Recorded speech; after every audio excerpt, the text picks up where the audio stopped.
For season 3 of The Crown on Netflix, not only did we get a whole new cast, a brand new queen, but we also got a brand new composer. Martin Phipps has provided an incredible score with emotional depth and gravitas, and I'm really excited to have him on this series of composer talks with White Bear PR. Welcome, Martin. Chandler, great to be here. Hi. Such a pleasure. A few words about Martin. He is a 2-time BAFTA winning composer, 5-time Ivor Novello winning composer, 5-time Primetime Emmy nominee, and he has composed for incredible projects such as War and Peace, Peaky Blinders, Black Mirror, and now, of course, season 3 of The Crown. Now, how was it taking over from Rupert Gregson-Williams and Lauren Ball from season 2? Did you feel you had to kind of honor the sound that they've established, or were you challenged to create a whole new score? Well, firstly, Chandler, it was daunting, definitely. The two great composers, and they've done some fantastic work on those first 2 seasons. I was helped by the fact that when I was approached to do it, the brief, the idea was that we would do something different, that they wanted something different from the score. And of course, they needed some kind of continuity with the sound, but they wanted to approach the music a little differently. So, and they really liked what I did and what I had done previously and wanted me to do that. So I wasn't feeling like I was having to kind of live in the shadow or emulate or copy or anything that what they'd done, which was a great relief because what they did was so good, and it would have been hard. I needed to just do my own thing. So, and I was allowed to do that, which was great. Well, and you kind of have a signature sound in a way. I mean, you are approached frequently for period pieces, it seems, because you bring a very fresh sound. Yeah. What is it about period pieces and your music that pairs so well together? I don't know. I mean, I've got a classical training. I've got a classical background, but then I've also been in bands, and I'm very comfortable in both those worlds. So I think trying to bring a modern edge, a modern sound to a classical setting, i.e. a period drama, is often very attractive, and that's what people, they want. They don't want music that's going to jar too much in a period setting, but they also want to update it and feel modern and feel like they're relating it to now. So yeah, I think that's why I get approached, because I'm comfortable in both, a foot in both camps. Yeah, absolutely. Now, in the episode of The Crown titled Aberfan, I believe it's the 3rd episode of season 3. Right. It was quite a heart-wrenching episode, and I just wanted to know, how was your approach to scoring this kind of real-life tragedy?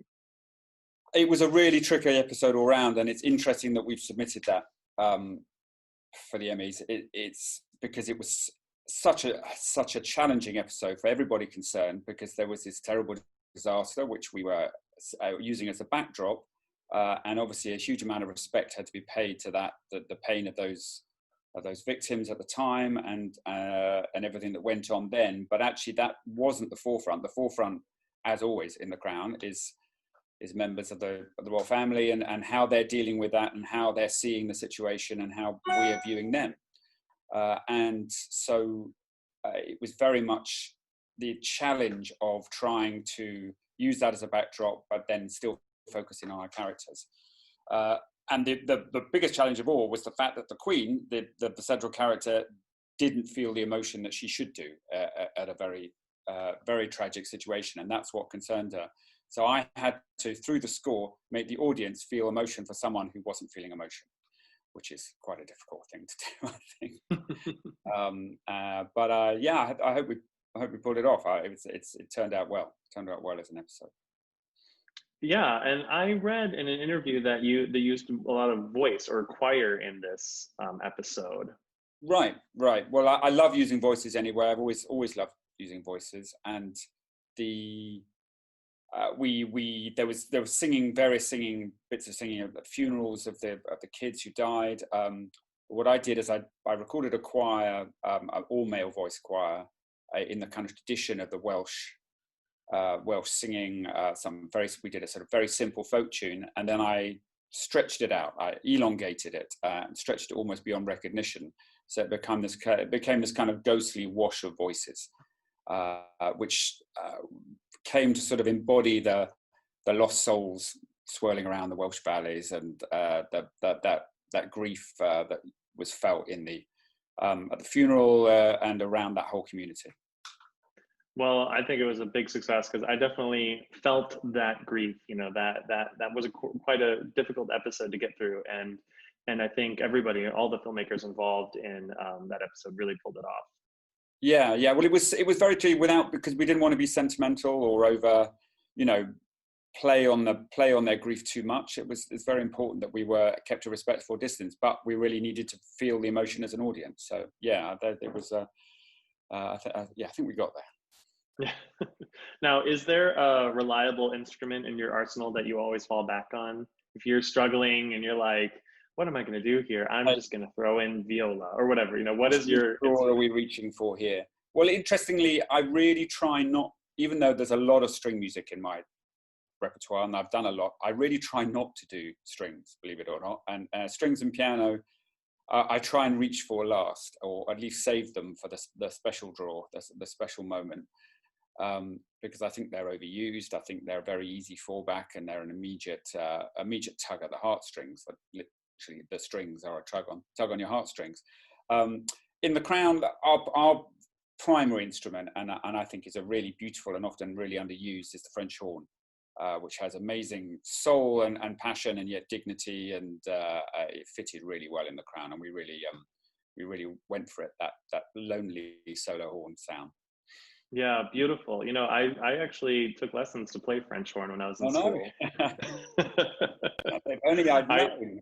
I know, no, I wasn't very good because I originally trained on saxophone, and the embouchure of the mouth is so different. I just couldn't get into French horn, but I love the sound of it. I love it if you appreciate brought it out now, and just, you know, oh, and I have one here.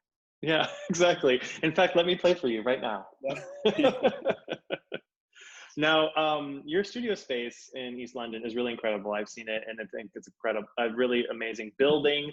Yeah. How do you go about setting up a studio and your space, and what are some must-haves in order to stay creative? It's really nice to be around other people who are striving to do the same thing, and I'm really lucky. I'm next door at the moment to Carly Paradis, who's a very talented young composer, and then just around the corner there's Isabel Waller-Bridge and a couple of other guys who are, you know, who all do really well, and that really helps, just being able to stay in touch with those people. So, and in the building we have a lot of music management, there's a lot of bands, a lot of studios doing stuff, and it's just, you know, it's just walking down the corridor and you hear someone belting something out, and it's like, oh yeah, wow, that's a great sound. I'd love to use something like that. And you knock on their door and you want to come in and try something out, and that's great. That's really, you don't, because it's a very solitary business what I do. Most of the time I literally am just in this room on my own doing what I do, and it's great to feel not alone in that. So yeah. So is community really important to you in order to kind of stay inspired?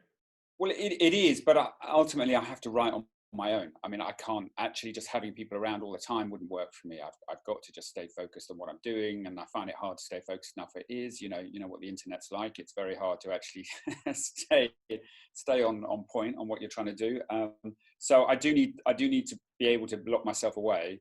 But then when I come out, it's lovely to see people, and see people also struggling with their own artistic expression and you know what they're trying to do. Yeah, that definitely gives me inspiration. Excellent. And the building you're in is quite famous, or it's got a history, doesn't it? It's called the Laundry. Yeah. Well, it was set up a little while ago for as a kind of multimedia music orientated building. It initially was set up by one of the guys in Radiohead, and that was really nice, who I know, and also know the owner of the building, and so yeah, it's got a really nice restaurant downstairs, and yeah, it's a great space. Yeah. Cool. I'm curious, how do you structure your day? Like, are you dedicating a certain amount of hours to composing, family, extracurricular stuff? Like, how do you keep everything organized? I basically work really long days, but very slowly, often painfully slowly, and I try never to be in a hurry, which is good. Sometimes just pure fear takes over when things aren't coming, and that gets me going. But otherwise, it's a pretty relaxed day. I start at 10. I get to about 3 and I can't work anymore. I'm sort of like, I need a break. So I go off and do a bit of exercise or run around or, I don't know, fall asleep or something, do something different anyway for a little bit, and then come back and put in an evening shift. Cake is very important. Sugar, I find, lots of cake. There's a lot of bakeries around here. So I go and visit one of them, get a massive sugar hit, double espresso, and then put in a good evening shift. Good. 8 or something.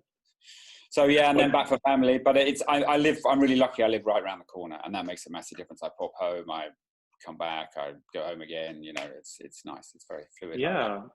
A lot of composers in LA have studios kind of in converted garages in their backyard. And I know one of the benefits, of course, is that opportunity to step away from the computer, step away from the instruments, go talk to people, your family, and then come back refreshed. So that's excellent. I find actually being able to leave work and go home, do even however short a journey home, is really important.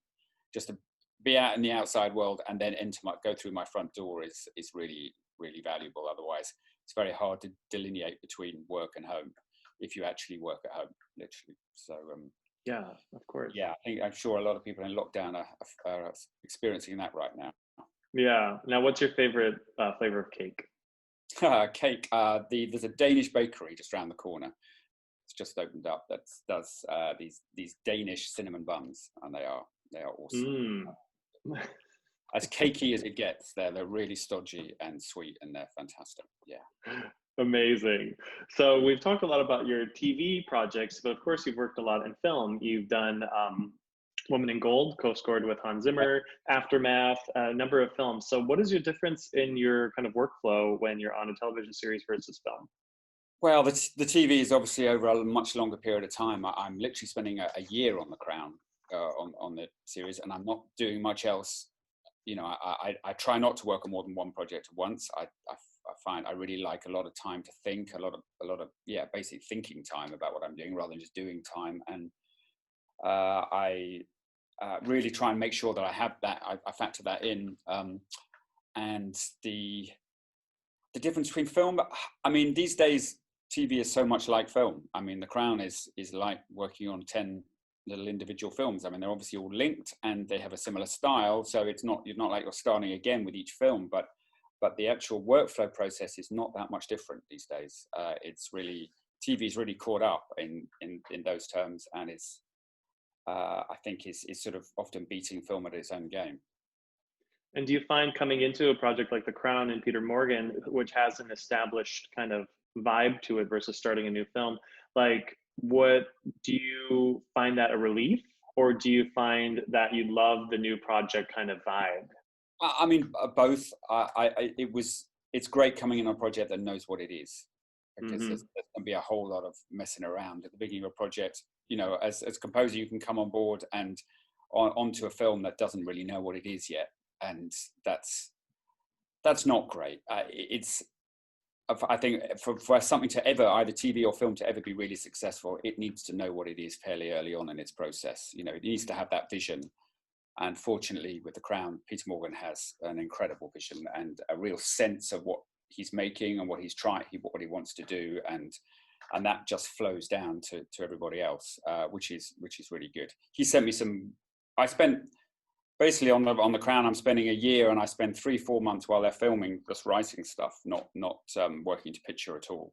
And I just work to these briefs that he gives me about the characters or the themes he's trying to explore. Fantastic. He sends me pictures of these real characters and stories about them, and nothing specific, just this whole flavor, and it's great. That's a great inspiration to write to. And you of course are on season 4, which is exciting. Are you what's your process on that so far that you can talk about openly? I can talk a bit, I'm sure. Yeah, I mean, we all know what happens. Yes, it's historic. Princess Diana arrives is what happens, and she's fantastic. And a certain unknown politician called Margaret Thatcher. Who's that? Yeah. Have you ever heard of her? I think she was. I think she took some inspiration from your your fantastic film star, President Ronald Reagan. So yeah, quite hard not to glamorize her, because she is a force of nature and an incredible. She was incredible. What was she? She was incredibly good at getting her own way, and that was and a strong woman way before there was women in that position of power. But I wouldn't want to be seen to be glamorizing her in any way. But she was a great person to write music to, put it that way. Oh, I'm sure these historical characters are a great backdrop to write so some incredible themes. Exactly. There's so much drama there already. Yeah, completely. Can you talk a little bit about Merle? It's a collaboration you've formed between some artists, correct? Yeah, it's a very loose thing that I do when I'm not writing specifically to picture, and it was very much born out of the studio we were talking about earlier. And it's just when I get a bit of downtime and I want to get together with other people in the building, and we create a few tracks, and it's all very loose and supposed to be the antithesis of the pressure and the need to deliver in a way that you get with the film and the strict time schedule. So it's loose, ongoing stuff, which is a really nice release from what I do the rest of the time. That's great. I think that's incredibly important. Like you said, it takes the pressure of deadlines off and allows you to just create, right. Exactly. Not without any boundaries. A lot of composers have been exploring solo album releases. Have you ever considered making an album of your own music? I mean, I think I get that from the little tracks that I do with Merle and with collaborations. I don't have a great desire to do it. I have a huge amount of respect for people who do, and I'm finding what I'm really enjoying in the sort of the recent years that I've this last 2 seasons I'm working, season 3 and now season 4 on The Crown, is those 3 or 4 months that I'm writing not to picture is a bit like writing an album anyway. I mean obviously it's in a very it's in quite a sort of limited world that I'm working, but I'm really allowed to write the music that I want to write. And that's there aren't many projects in my life where I can genuinely say I haven't had to write anything I didn't really want to write. And in The Crown, at least initially in those few months, I can really write whatever takes me, whatever I want to explore is and that's really satisfying. I think that's scratching that itch, put it that way. Yeah, absolutely. Now, you started exploring an acting career in your school days. Yeah. Right. Do you have any desire to go back into acting, and can we expect you in The Crown season 4?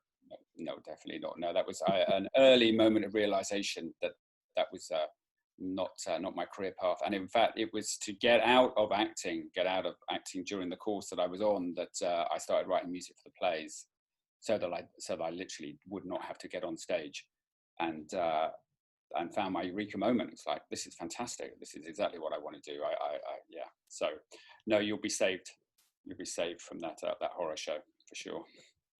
Well, thank you so much for taking the time to chat with me. For those of you who haven't watched it, go on Netflix, watch season 3 of Crown, especially episode 3 of Aberfan, because I thought it was a really outstanding piece of drama. Thank you so much, Martin, for taking the time to speak with me. Fantastic. And season 4 is out in November as scheduled. I think we beat the lockdown, so yeah, it'll be there to brighten everyone's autumn. Excellent. I can't wait to see it. Great to talk to you, Chandler. Thank you. Bye. Cheers. Bye-bye.